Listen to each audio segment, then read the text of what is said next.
Nice. We are live. So, guys, please meet Nathan. He will Hello. talk today about a strategy for building Metaverse, VR, and gaming companies. So, please, and remember, don't hesitate to ask questions. Good luck. Yeah, hey everyone. I'm not exactly sure how many people we have online and watching today's show, but happy to be here with you. My name is Nathan. I am CEO of a venture capital firm called Mempool Ventures.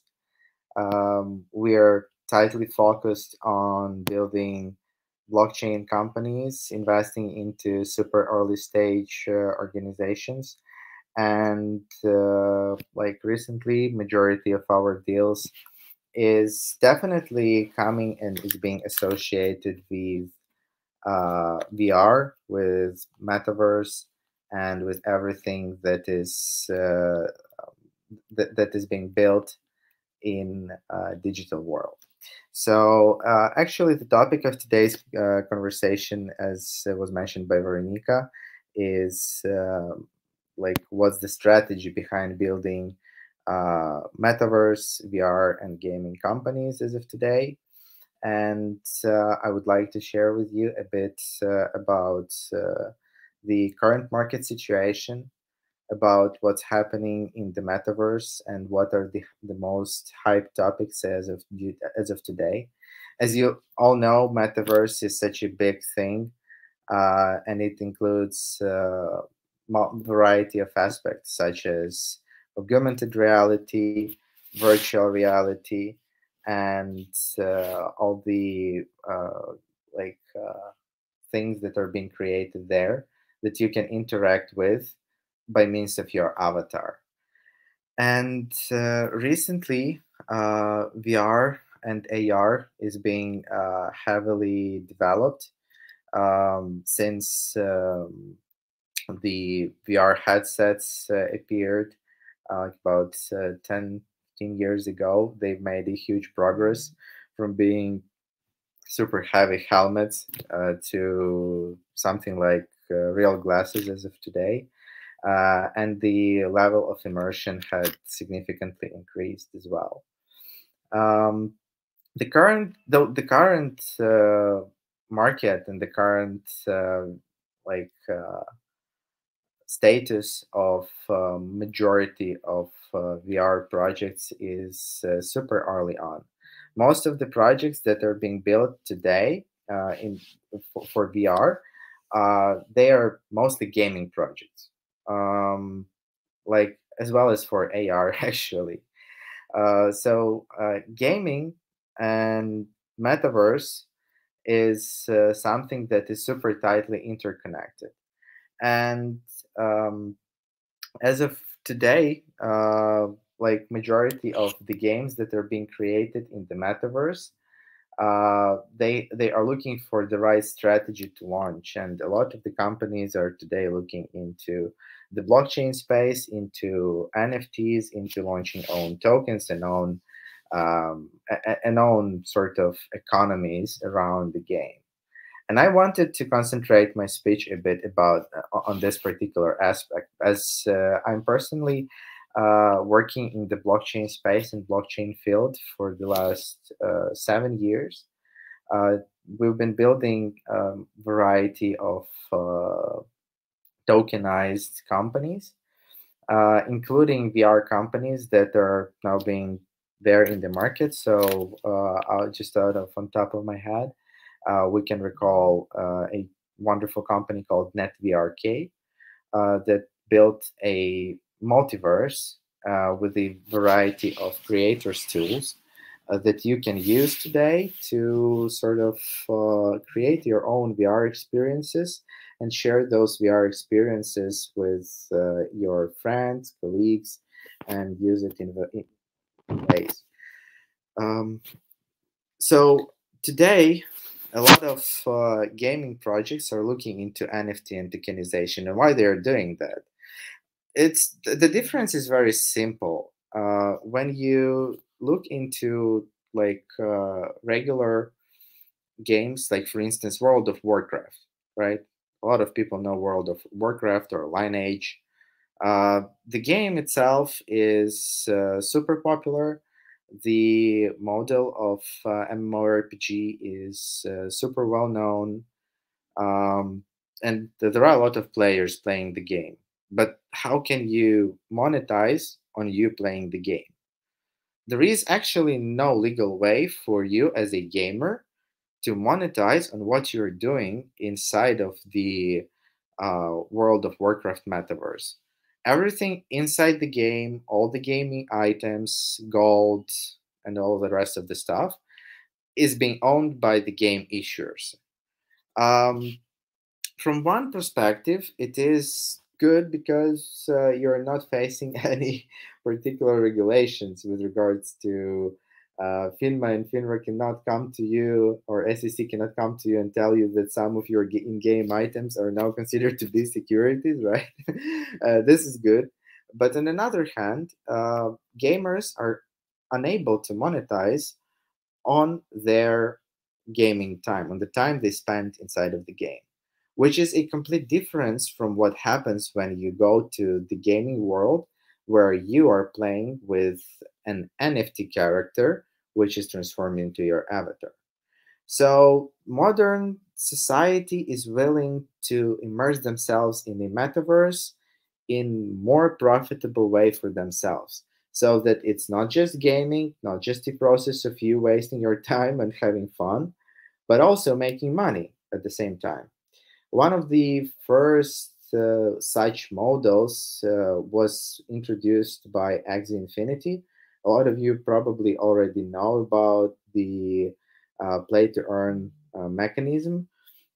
And then the actual model had been followed up and had been proposed in multiple ways by other gaming issuers.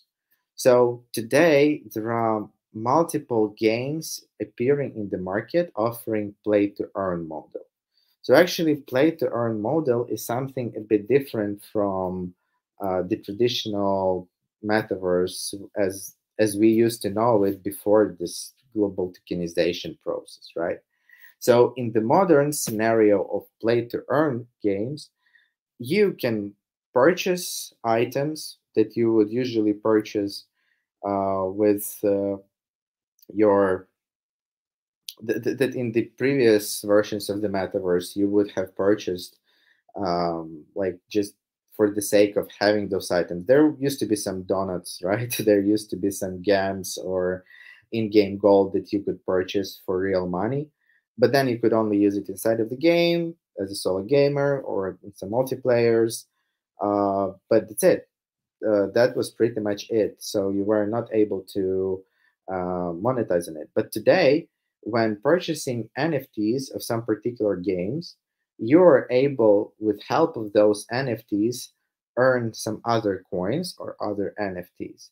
At the same time, there is a lot of in-game loot and in-game items that are now transformed as well into non-fungible tokens, into non-fungible token assets, which means that in the modern NFT world, with all the tokenization, in the modern metaverse world, with all this tokenization that is happening, slowly but constantly, you start to turn into the actual owner of the gaming in-game items that you're owning, that you're owning in your account in the game, which is really cool because it allows you to understand why even you're playing this game, to have not only fun but also make a bit of money on that. And like meanwhile, it allows the creation of totally new economies. This particular trend, it started to grow really fast when in 2019 and 2020 the sales at of in-game items in Steam store, they overcame the sales of games itself. So that was an obvious ringer that yes, the process of purchasing in-game items even skins in games like Counter-Strike Global Offensive is a lot more profitable compared to the purchasing power that and the amount of money that can be generated by just selling the game. Even if it's a triple A game that is super popular, there is a limit to some extent, right? Because you issue just a game. You issue the game and you start selling the game. You sell this game to all the potential users that can use this game, that can play this game. And that's where you exceed your particular limit. But then there is a way where from each of the gamers, the company can make repeat profits. And that's what happens when you're offering inside of your game a purchasing opportunity. So I do remember the times when Counter-Strike just started offering their in-game purchases in Steam Market, where you got an opportunity to start purchasing skin boxes and skins itself. And it was something very novel, so no one understood like how comes that some particular drawings on your screen could cost some money. And it was happening even without the blockchain, even without NFTs or tokenization. But today there are in-game items in Counter-Strike Global Offensive, for instance, that are worth hundreds and thousands of dollars, which are not even connected in any particular way to some blockchain system, and with no guarantee that you cannot be hacked or your NFT can be withdrawn or something similar, which is a quiet thing. So another thing about the current metaverse is that the strategy right now for metaverse projects is also shifting. There are a lot of companies who are creating digitized NFT metaverse projects with play to earn models, and there are already a lot. There are yet not too many AAA types of the games that are entering the space and AAA issuers. Like, we are yet to see guys like Ubisoft or EA Games or Blizzard to penetrate the market of play to earn models and the actual interconnected metaverse. But from all the perspectives and looking at a variety of trends that are happening in this heavily growing ecosystem, uh, our team really thinks that there would be some pioneers that would be actually adopting the thing, adopting the technology, and adopting the actual process of creating a distributed, decentralized metaverse with own in-game currencies that would be somewhat connected to real world assets, actually, to real world profits, and that would be allowing people to make some money for themselves in the real world. The strategy right now, though, is shifting towards a bit more uh, a bit more infrastructure centric support, I would say, because AR and VR are two tremendously cool technologies that are yet super dependent on rendering power of the devices where it's being actually used and where it's being actually uh, like streamed towards the actual user. So to to be precise, there is yet a huge gap uh, between the infrastructure and what's already built. So, what should be happening in the nearest future, and where the potential golden egg is for a lot of the builders who want to build something in metaverse, is actually a is actually an infrastructure project. So there are many metaverse projects that are being built at the same time. What are they all lacking on? They are all lacking interoperability an opportunity to exchange users quickly, so that the user could take his avatar on him, right? Go to the metaverse, play one game or one thing in the metaverse, then jump into the portal and appear in a completely other metaverse. So those metaverses right now are written in different programming languages on different engines with help of different technologies, which is making it almost impossible to have a global interconnected metaverse space that would be usable by users. And our team is really thinking about those particular projects that are building interoperability structures as top priority for the upcoming metaverse. That's why one of our latest accelerated projects is called Asylum.space. And this is the project that is building an NFT interoperability system that would allow you to have an in-game item in one metaverse, take this in-game item from one metaverse, and through Asylum, port it to another metaverse, and issue in the other metaverse a similar or exactly same piece of content. So for instance, you have an avatar. You have an avatar in a zombie shooter. You play this zombie shooter, a metaverse game, which is super fascinating for you. You like this game, but you also like some other game where you need to have your own farm and where you are making some farming, I don't know, or building the city like in SimCity, or you have some simulator, or you have some car racings, whatever. And now you have an avatar that you purchased for play to earn game, but you don't want to purchase another avatar, another car, or another item for another play to earn game. So what would you do? You would take your avatar from game A, from the zombie shooter, connect it to Asylum as a intermediary object that would allow you interoperability with some other game, and port this avatar into other game. So basically, on one side, you're actually making a deposit, and on the other side, based on this deposit, you're lending something. So it's very similar to a traditional lending borrowing protocols that you may know in the blockchain space, right? Where you need to deposit something and then you can take something. So you, for instance, you deposit 10 Bitcoins and you can take $250,000 out of the protocol in form of USDT.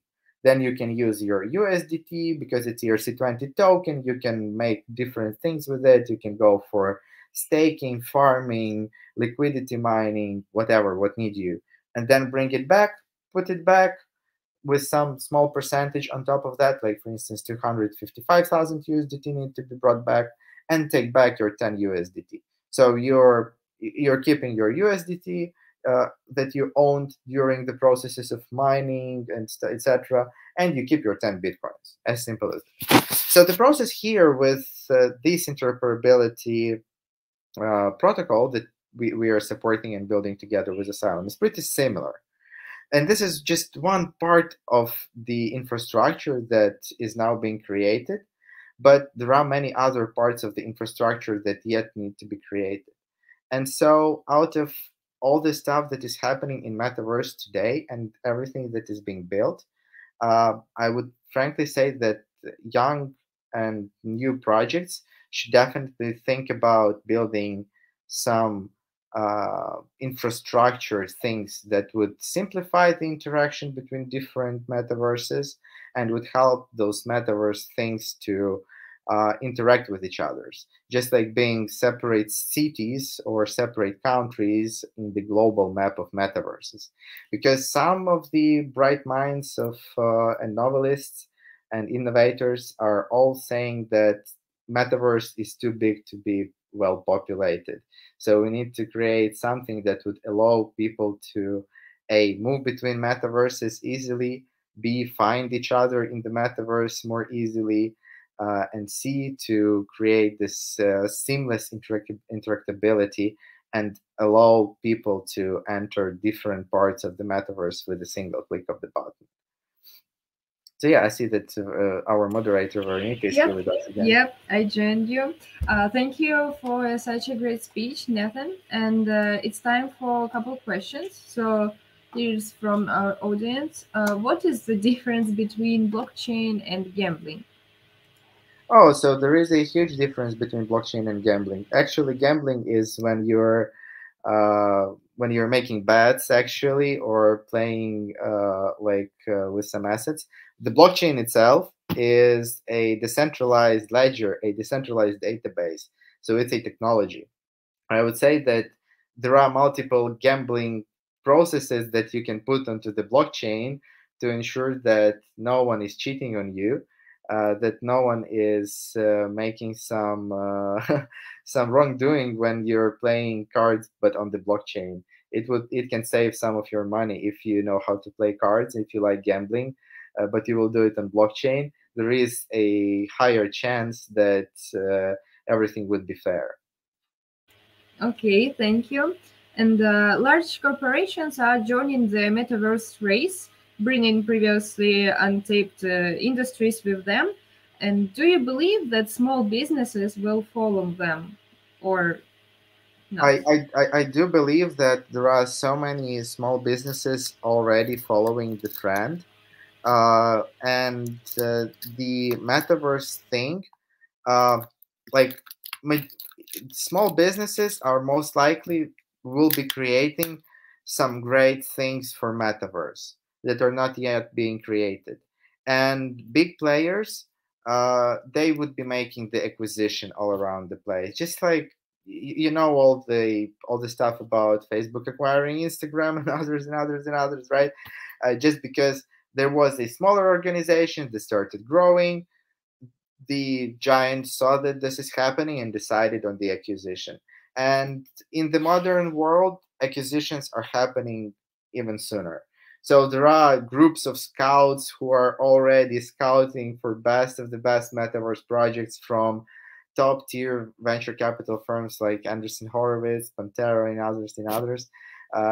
Like all of those, they have their people looking for game changers that can be now acquired and then can be sold to someone of like from uh, the type of Blizzard or Ubisoft or EA games, because one day they will need that type of the technology, obviously. Some interoperability framework or some particular um, metaverse and packaging thing that would allow you to swiftly unroll metaverses for different purposes, randomized, unstandardized, in a few clicks of a button. You may need that for creation of random maps for some games, etc., etc. So there are a lot of opportunities for that, and small businesses would definitely follow. Would definitely follow. And as of today, most of the metaverse is being created by really small companies that are growing, they're growing really fast. So if you look at the sandbox, or you look at the Decentraland, or the others at NetVRK. I started working with NetVRK, for instance, when they were at the very beginning of their road, like where there was a software for the VR part, but the economic component and everything associated was not yet there. Same stands for Asylum. We started working with them when it was just an idea. It was a really small company that joined forces with Mempool Ventures and our partner Super Colony, where we helped them to start growing. Thank you so much, Nathan. That was a great speech. And thank you for your answers. Guys, you can reach out Nathan, text him. I think he will be glad to talk to you back. And yeah, thank you so much. And I invite others to see the last hour speeches from our CEO. And bye, Nathan.